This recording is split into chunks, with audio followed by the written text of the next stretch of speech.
All right, everyone, welcome back. It's my pleasure to introduce with you guys the next talk for our session today. So the next topic, we will have 7 myths of business open source debunked. This is a really interesting topic. I really wonder what is the myth we usually to have. And it will be sharing by our speaker, Nils Magnus. He is the senior cloud architect at Open Telecom. Everyone, please give Nils a warm welcome.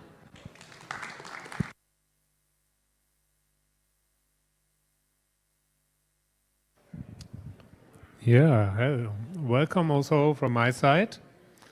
I don't know how deeply involved you are in open source, but now and then you're probably talking with your colleagues, with your co-students, with some other developers, but also maybe with your parents or your grandparents or to some business partners about open source.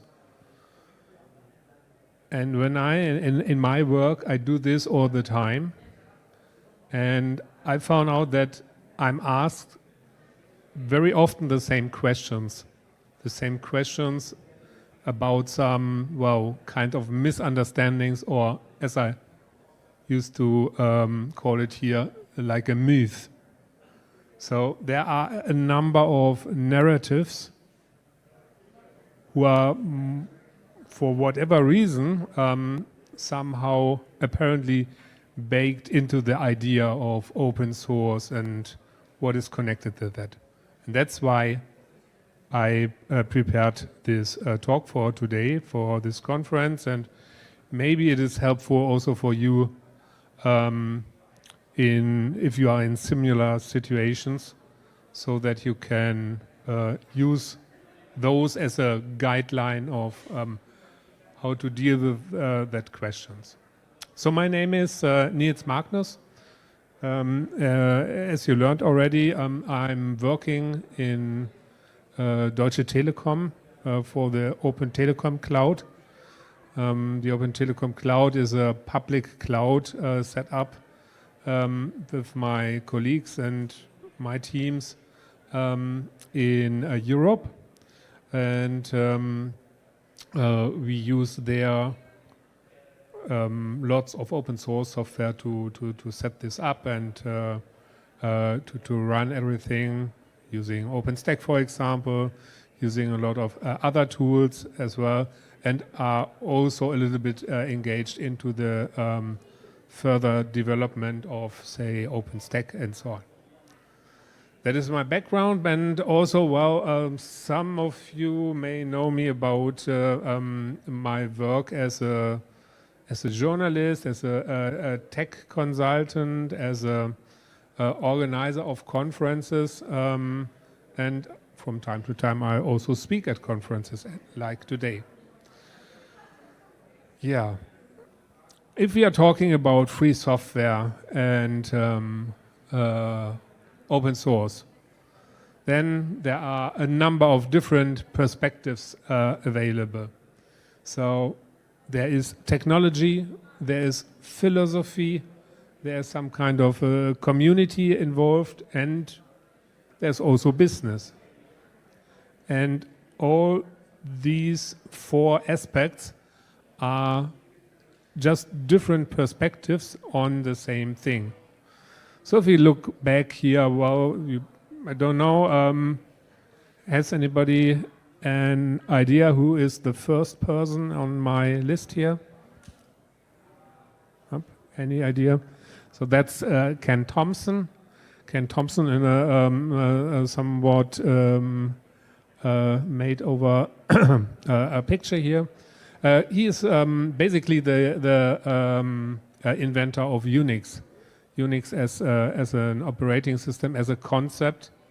He created some very important and base layer things in this context.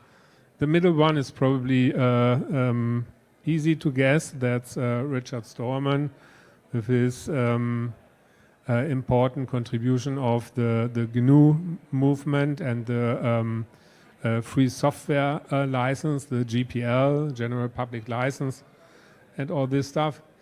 And the third one is also quite popular. Linus Torvalds is just a placeholder for many thousands of developers who started their own projects and released them under open source licenses.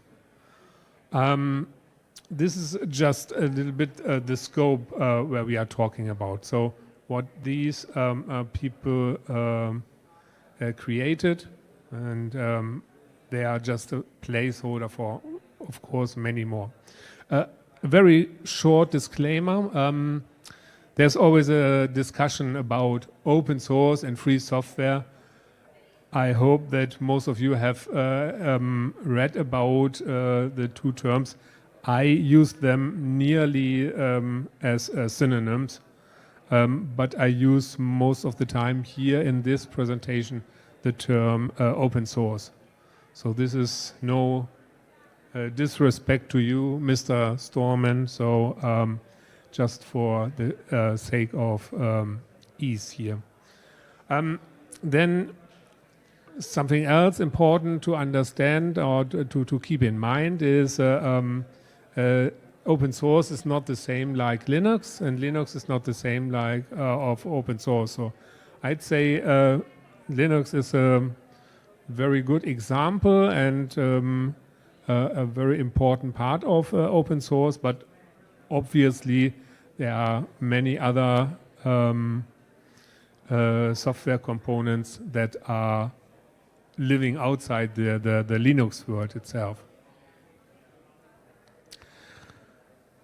Let's start right away. I said I'm talking about 7 myths. So one of the first myths is, and it's probably, at least my impression, the most often stated myth that open source is for free, and for free as it's meant in the description of free as in free beer. So you don't have to pay anything for it. But that's not true. There is no reason, if you read the GPL, for example, closely, there's no reason to ask for some money for specific things. For example, as to create the copies and so on, as long as, of course, the right requirements from the license, the licenses are fulfilled. So that is the important part. But there is no problem in asking money for that. Of course, that is what only few people actually do, or few businesses do, because there is another way that makes it way easier to generate some revenue with open source software, and that is, of course, creating some support and creating value-added things on top of that. And that is the one side, and the other side is that if you're running open source, you of course need the expertise to do so. And this expertise can be either built up by your employees, by your staff members, and so on. Or you could also ask expert consultancy companies or companies who are focused on doing that as well. That is the other alternative. But that all does not mean it is for free or is completely cost-free. However, it's always the big question on how to balance that. So, of course, you are saving the license costs. So that is one part. And you gain a lot of flexibility, and you can adapt your solutions and your IT infrastructure, your IT strategy much easier to the future in this way. That is, in my experience, way more important than the assigned resources in training, knowledge, and strategy. That means that well, you have to send your co-workers or employees to some trainings, to give them the time and the opportunity to read about new technology and to practice and to experiment with that.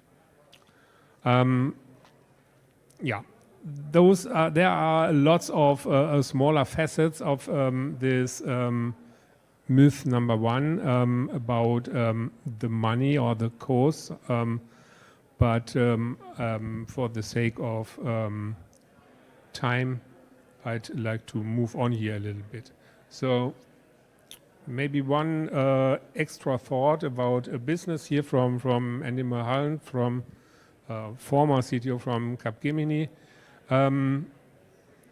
He discussed the question, is open source the right solution for everybody? And he says, well, from his specific perspective, no, it is not. And the discussion is often oversimplified. It's not about just does it fit on a technology level or not, but it's also important how to put this into context in your business context, just as a reminder. Also, very brief look here on IT costs. If you have any expenses in your IT department, then you should ask yourself if you have to spend one or another dollar, or in this case baht, on that, what will happen with this money? Is it going away or is it staying in your organization? And that is the big difference. If you pay year after year for the licensing to use some proprietary office package, for example, why not investing the same amount of money in setting up something like that with the many open source available alternatives, and then investing money into the training of your employees, investing money in the further development of these tools, and investing money into services and setups that keep this money in your own environment. So moving on a little bit, so time is scarce. Open source is less powerful is the second often mentioned myth. It's just a do-it-yourself solution for tech hackers, for enthusiasts, for whatever, and it's unreliable and unprofessional. So there's a German newspaper or a tech magazine, and they have also an online forum. And for a couple of years, whatever some subject about Linux or open source was mentioned over there, there was someone who thought he might be very funny, and he said each and every time again, so there is some issue with Linux, or there's some issue with some open source software, and with some real software that would never have been happening. So this is a completely silly argumentation, because if you just look at the examples, the counter examples, so Linux, Android, or open source software are used in finance applications, in cloud native. Kubernetes is based on open source and is open source. All of the top 500 HPC computers nowadays, since 2017, so that's more than 5 years now, are 100% running on Linux, and the same applies to more than 90% of all web servers and more than 80% of cloud VMs in the typical public clouds at the moment. So that is pretty easy to contradict here, that open source is no measurement of the quality or the non-quality of some software. Of course, you have to pick the right one, and sometimes the variety or the availability of several solutions can be a little bit overwhelming, but then get some professional support and they will support you here. And then there's also some concern here if it comes to some specific feature requests. It's of course possible with open source to let others support you in developing some extra features that might be specific for your company, for your business. But try, if you do something like that, to embed this in the larger community, because otherwise it will be, even if it's licensed as open source, become something like a proprietary solution for one specific use case, and that is then indeed complicated to deal with. A third myth, which is pretty quickly explained, a lot of people think about open source is something that you get, well, for free or for at least free license course and so on, and that means you have to give something back. And let me say this very clear, some giving back is a very good idea, because on if we share something, we can enhance this, we get ourselves something back, and the whole community is by that much more sustainable. But it's not a requirement, it's not necessary to do that.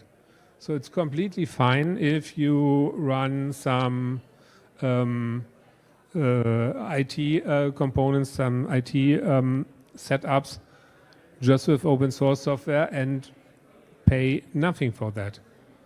And this is not in all the heads and minds from everybody all the time. So there is a choice. Pick the choice that you are looking for, and decide what you can do and what you want to do to further strengthen this community.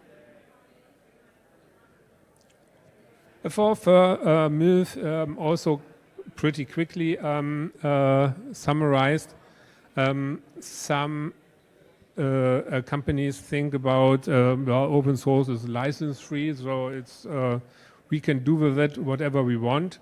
We can take it, build it into our devices, and well, that's it. That's not true. So a license is a legal contract. A legal contract can be tried before court, and that has been done several times. So I've put here on a website of Harald Welte, who ran a number of successful cases against other software distributors or providers of specific solutions, like here the AVM Fritzbox or the Linksys VRT 54G, or sometimes in some, I think it was a smart TV or so by Westinghouse Digital, where they used BusyBox internally or so. So if you're using open source software, then you have to comply to the license and do the requirements that are in there, like providing the source code, providing also the modified source code. Myth number 5 is one of my favorite discussion about open source, because some say open source software is more insecure because its source it's open. Everybody can look into the source, and then this means that those attackers can very easily find some attacks against that. But actually it's the contrary. It's a requirement, in my opinion, or at least for all security systems that I designed them always in a way that even if the attacker has all the information how I protected my systems, even then he's not able to get into my setup.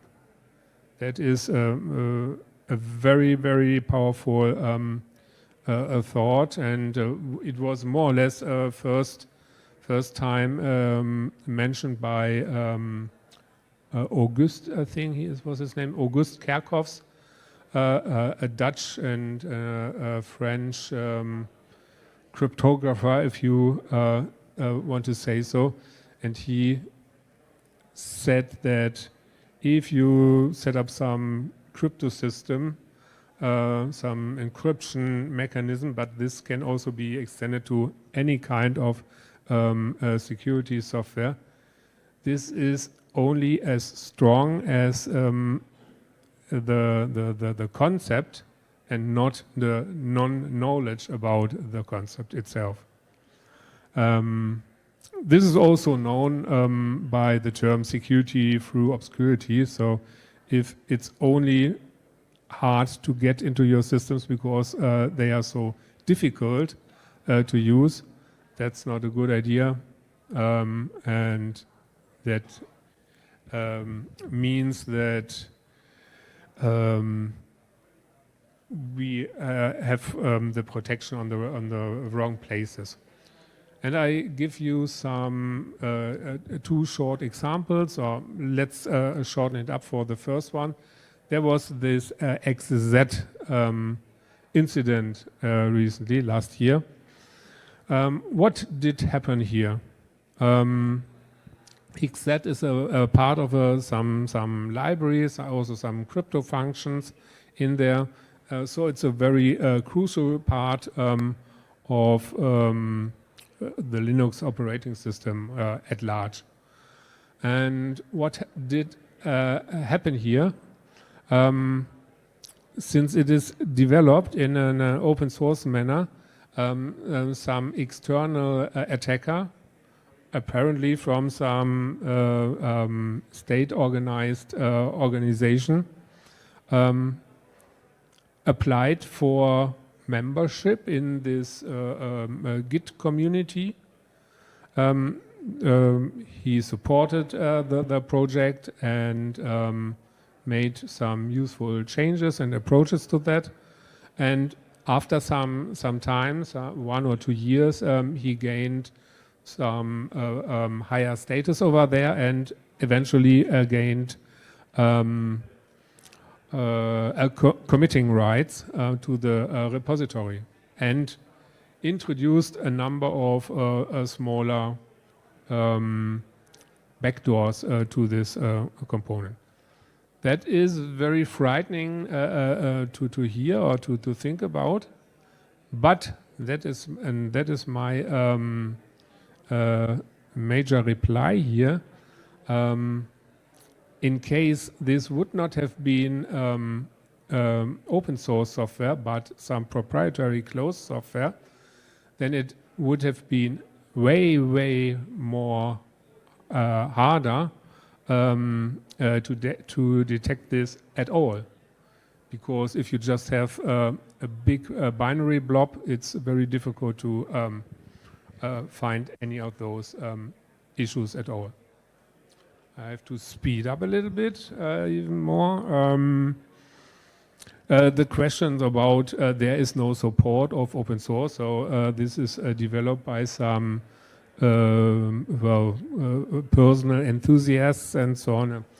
This is very easily contradicted just by the numbers. So a vast majority, for example, for the vast majority of the kernel developers, for example, are just paid by huge companies like IBM, like SUSE, like Huawei is a big contributor to the kernel, and several other of the large companies are actually paying their employees to further on this kind of software. As I said, 75% of those kernel developers are working for those companies, and there have been a number of assessments of what is the actual value behind that. And for example, one approach was trying to estimate how much would it be to create something like the Linux kernel, which is a very important core piece in many setups nowadays, from scratch.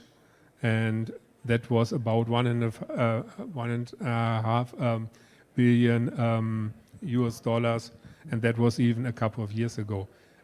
A similar estimation came from the Open Infra Foundation. And well, here we just see who is all supporting and sponsoring and working with those tools as well. And here a last idea, open source is only for developers, for nerds, for Bash script typers, for C programmers. No, it's not. We have, of course, lots of UIs. We have graphical tools as well as we have CLIs and so on. Just go around here on the conference exhibition and you see many of those examples. And with that, I just summarized here the 7 myths, and I hope this might be useful for you, maybe as a reminder of how to address those concerns or questions. And with that, I say thank you.